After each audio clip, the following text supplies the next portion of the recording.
করছে সেই হিসেবে ওনারা অবরোধ ছাড়তে রাজি নয়। এ বিষয়ে আপনারা কি বলবেন? ধন্যবাদ। আসলে এই ছেলেমেয়েরা যায় রাস্তা ক্লিয়ার করো। এটা খুবই মর্মান্তিক।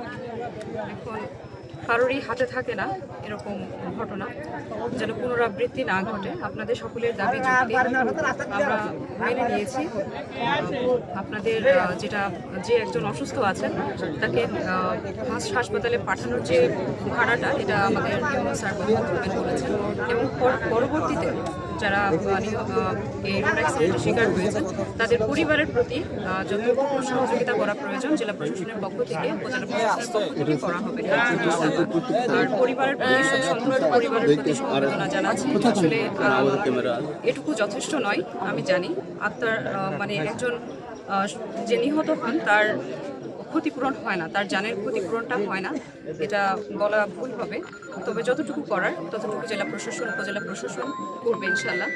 আর ছাত্র জনতার যত যৌক্তিক দাবি আমরা মেনে নিব। এখন আশা করব তারা যাত্রীর ভোগান্তি নিরসনে ক্লিয়ার করে দেবে। মারা গেছে কতজন? আপনার 4 জন মারা গিয়েছে এবং একজন অসুস্থ হয়ে হসপিটালে আছে, তার উন্নত চিকিৎসার ব্যবস্থা চলছে।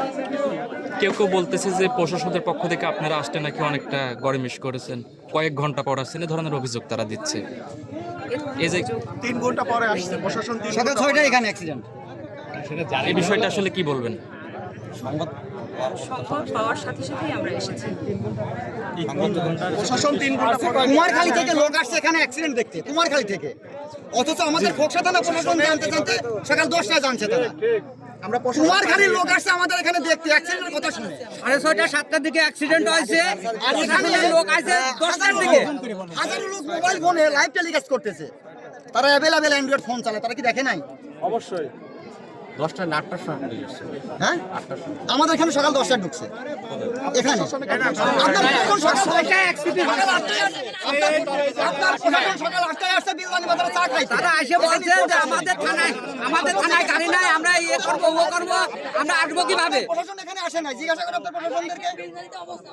তারা সবাই এসে বিলবানি অবস্থা নিয়েছে। সবাই সাইলেন্ট, এখন বর্তমানে সবাই সাইলেন্ট। আমি বিষয়টা হচ্ছে যে আমরা যে বৈশ্বিক দাবি দিছি এই দাবিটা তারা মেনে নিয়েছে।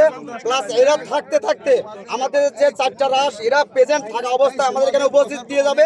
এটার পরে আমরা সবকিছু ছেড়ে দেবো। শুধু রাশ 4টা এরা থাকতে থাকতে আমাদের কাছে দিয়ে যাক। আমাদের লাশের প্রসেসিং করে ওখান থেকে গাড়িতে তুলে দিক, আমরা এখান থেকে রাস্তা ক্লিয়ার করে দিব। আমরা থাকতে থাকতে এবং আমরাও যাবেন তাদের বাইরে। আমরা ছেড়ে দিচ্ছি, আমরা ছেড়ে দিচ্ছি। এটা আমরা বলতেছি না যে আমাদের লাশ বাড়িতে পৌঁছায়।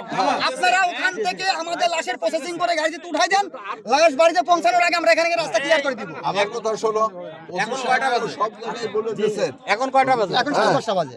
দেখেন আপনি দেখেন 10টা 20 বাজে। তাহলে আপনি 10টার সময় পুলিশ আসলে কথা বললেন কেন? 10টাই আসছে মানে অ্যাক্সিডেন্টে 2 ঘন্টা পরে গাড়ি আসছে, পুলিশ আসছে।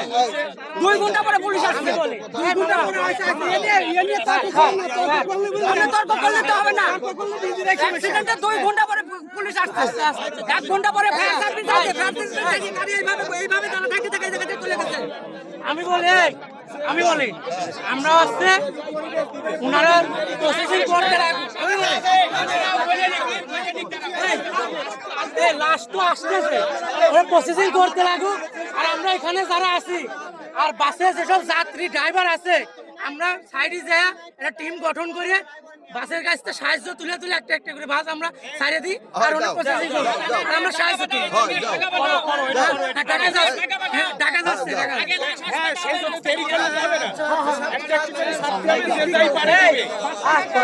দেরি করলে তো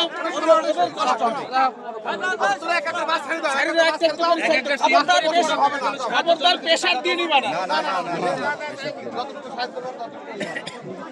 বাদ বাকি সাহায্য সবাই সব লোক না আবেগ বলতে আমাদের কথার সাথে মিলবে না।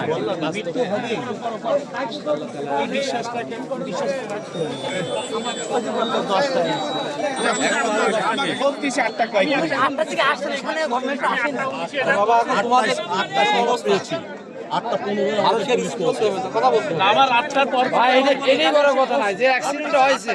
যদি 22 সাল পর্যন্ত 10টা গাড়ি করে দিতে তাহলে কি অবস্থা হতো? আপনার পুলিশ আসবে না? এখানে তো 10 জন